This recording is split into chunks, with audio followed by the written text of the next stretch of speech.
welcome to DigFin VOX, Voices in Digital Finance. I'm your host, Jame DiBiasio. If you enjoy the program, please give us a like and get that YouTube algorithm working. My guest today is Brad Jones, founder and CEO of Wave Money, a payments fintech in Myanmar. Myanmar has been through a military coup, a lot of problems around personal security, internet outages, and recurring waves of COVID. I spoke with Brad about the strategic, sometimes painful decisions he had to make to keep the business on track and continue to serve the people of Myanmar.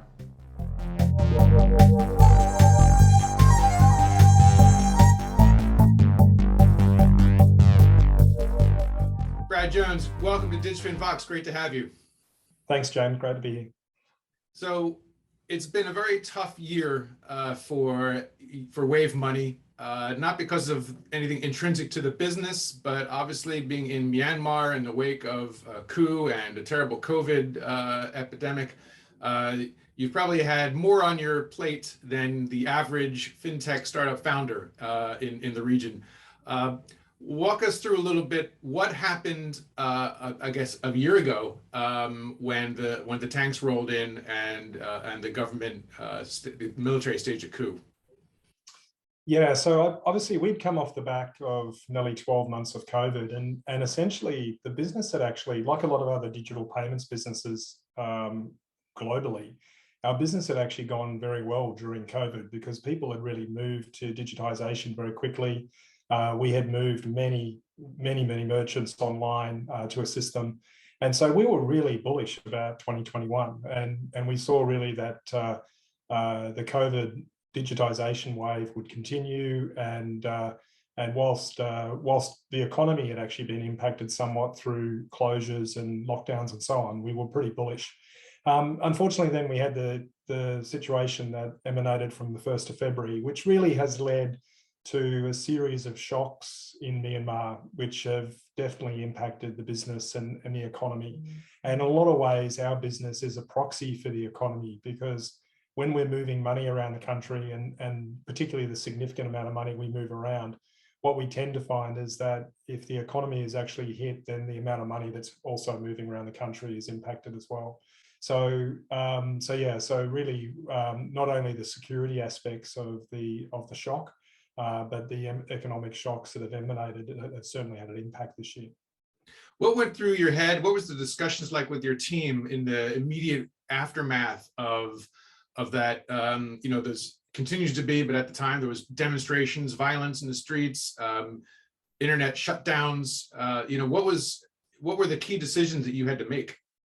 I think firstly, it's actually felt over the course of 2021 that it's been really more crisis than business as usual, because we really felt that we went from crisis to crisis. So, I mean, the initial crisis was really the security situation, and really the overriding factor for us was to make sure that all of our staff was safe.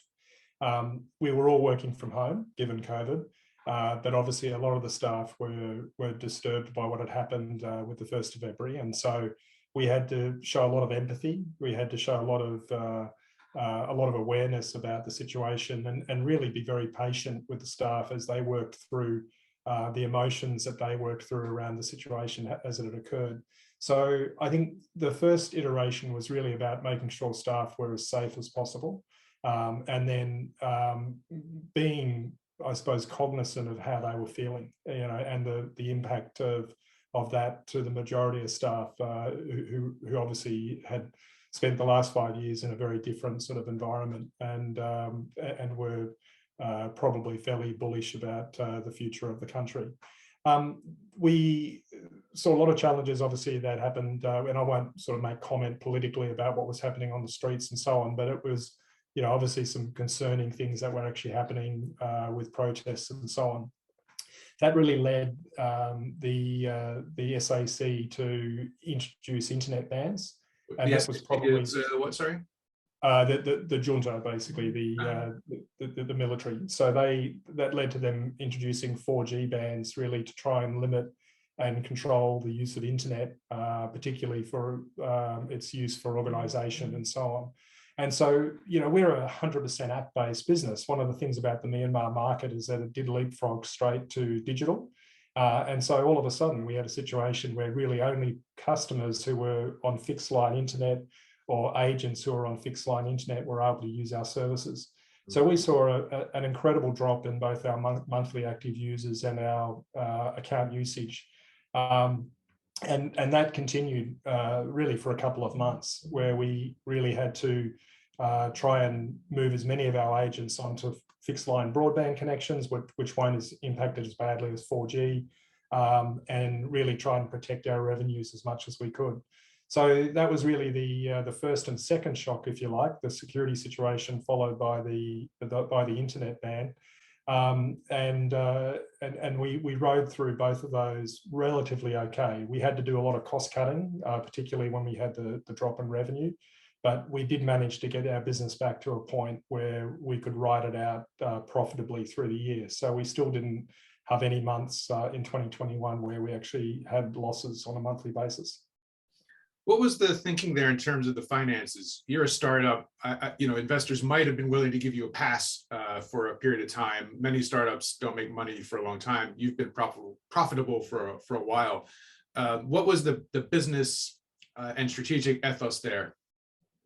I think the business rationale was really, we had to have a conversation with our shareholders first and foremost about what their expectations were. And the challenge with the situation nearly 12 months ago was we didn't know how long the uncertainty would continue.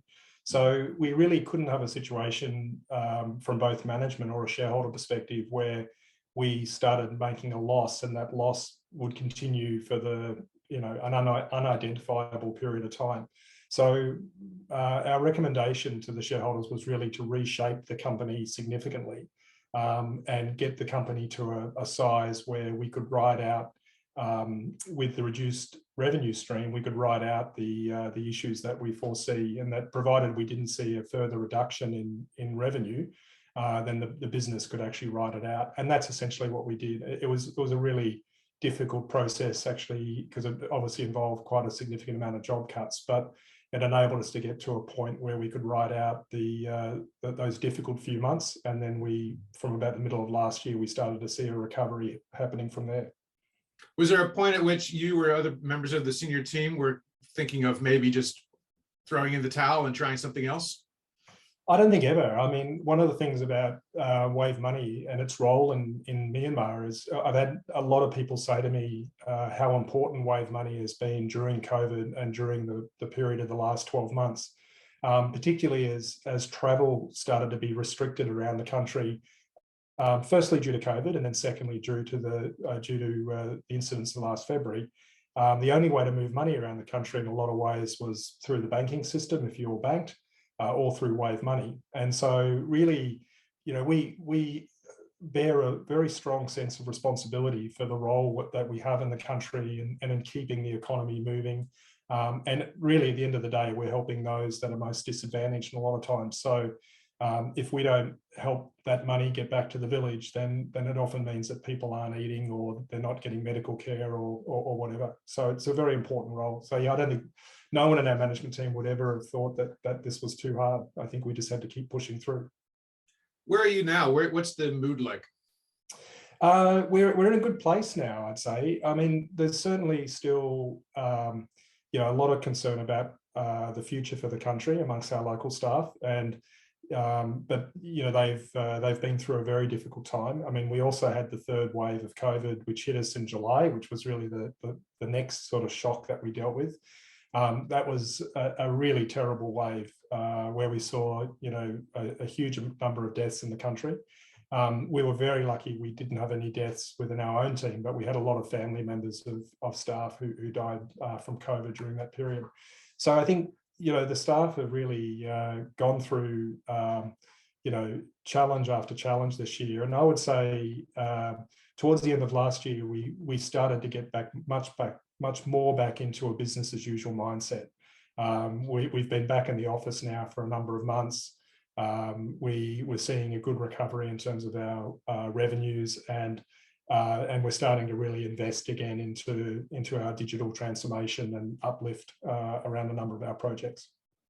when we last spoke, it was 2020, summer of 2020, and at that point, you had a pending minority stake going to Ant Group / Alibaba. That was obviously before their IPO got squashed by Chinese regulators. So, and a huge restructuring going on there. So, just from that shareholder point of view, what's been going on, and who are the key stakeholders now? Yeah, so I think obviously, it's been reported that Ant transaction was put on hold in around May this year, and I think whilst it was disappointing that occurred. It was obviously, there was a lot happening at that time, obviously in Myanmar, but also in China. I mean, it was a pretty incredible time when you see that what was happening with Ant and their internal issues, and obviously then what was happening in the Myanmar market as well.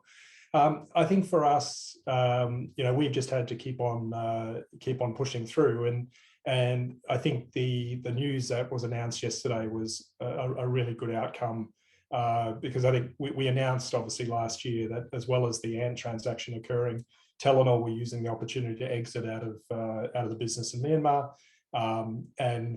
When the Ant deal was put on hold, it took us some time to finalise the transaction with Telenor, but they still intended to leave. So that's now been done. We announced that yesterday, where Jame Strategic will take the majority share and control of Wave Money, whilst Telenor will exit once we have regulatory approval. So I think I think everyone is happy about the transaction. Telenor are very happy with the contribution they've made, but feel it's the right time for them to leave. And Jame Strategic obviously see this as a really strategic transaction for them and their growth in Myanmar as well. So how will that change things?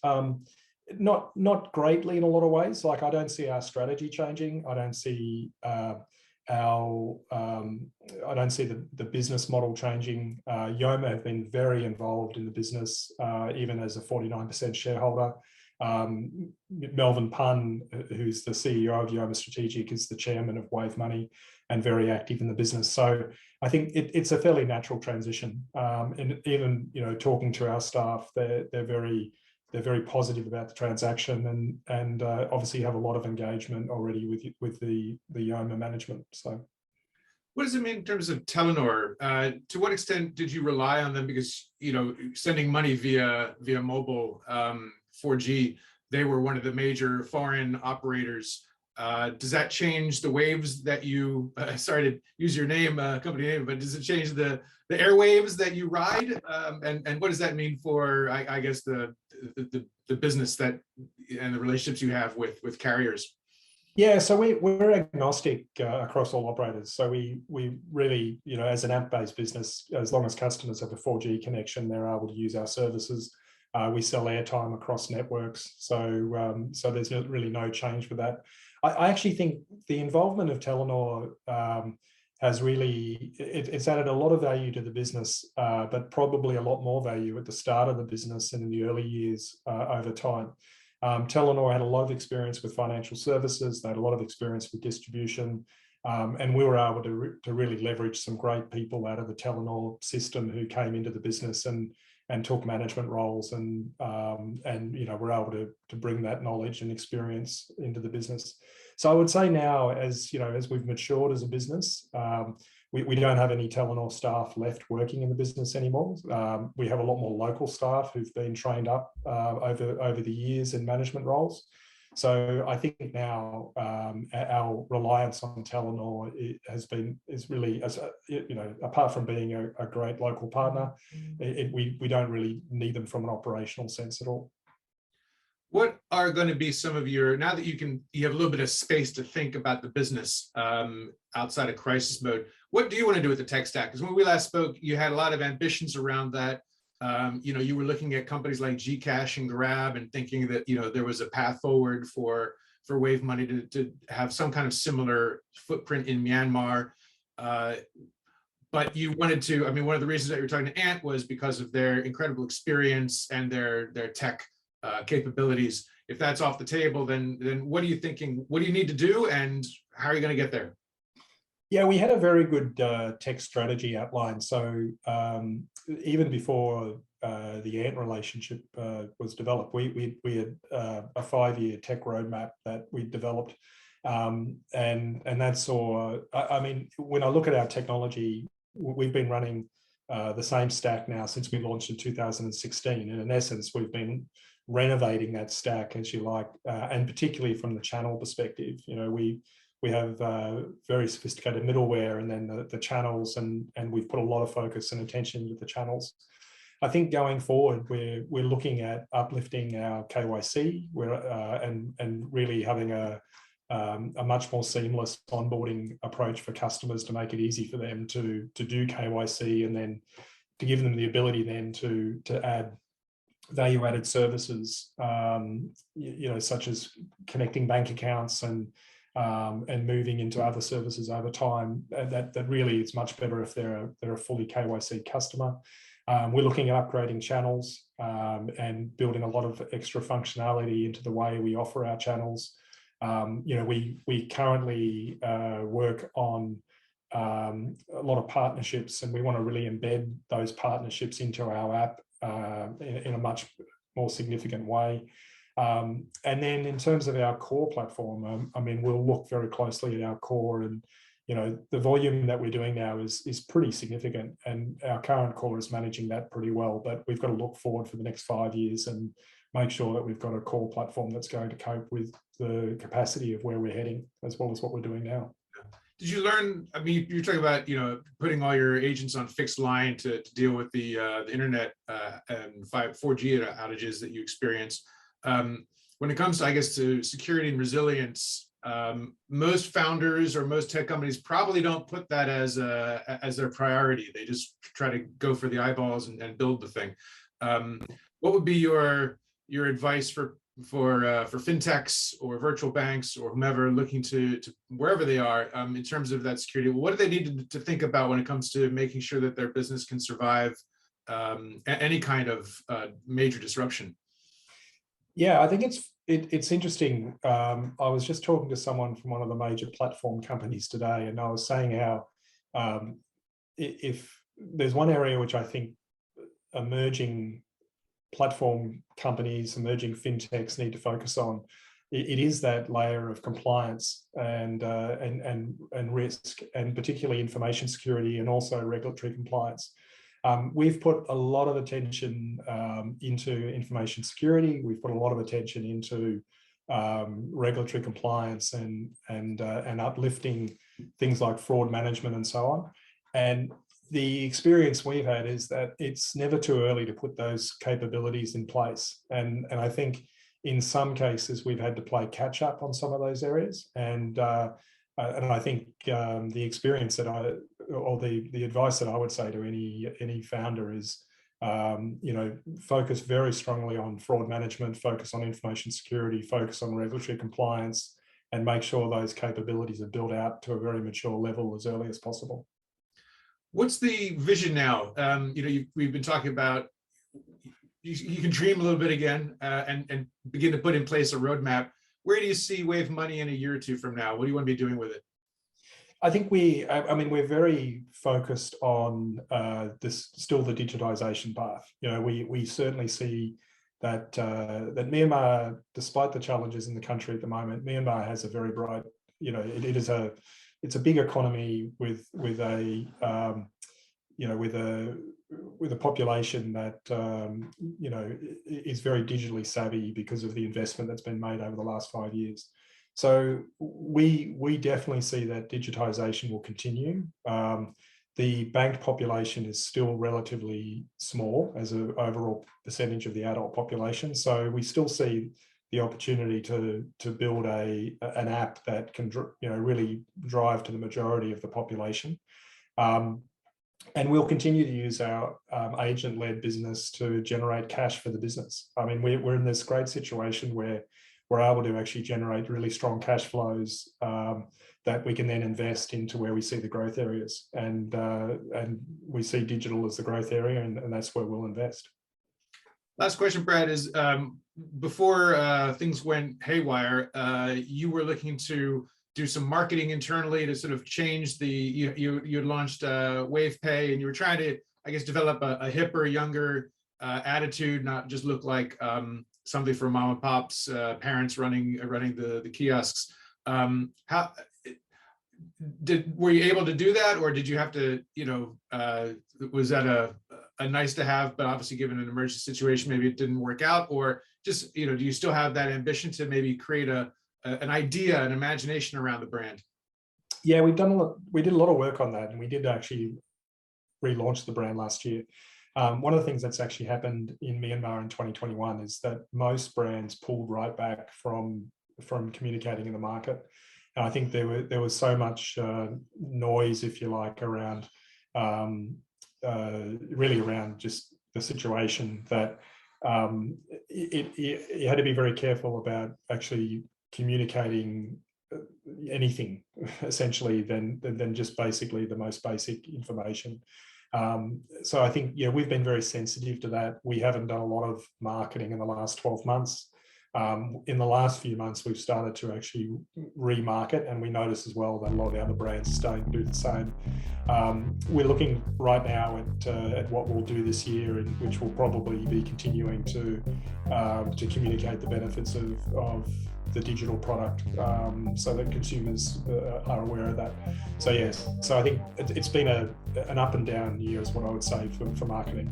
Certainly, what we'd originally planned to do had to be pulled right back, given the circumstances of last year.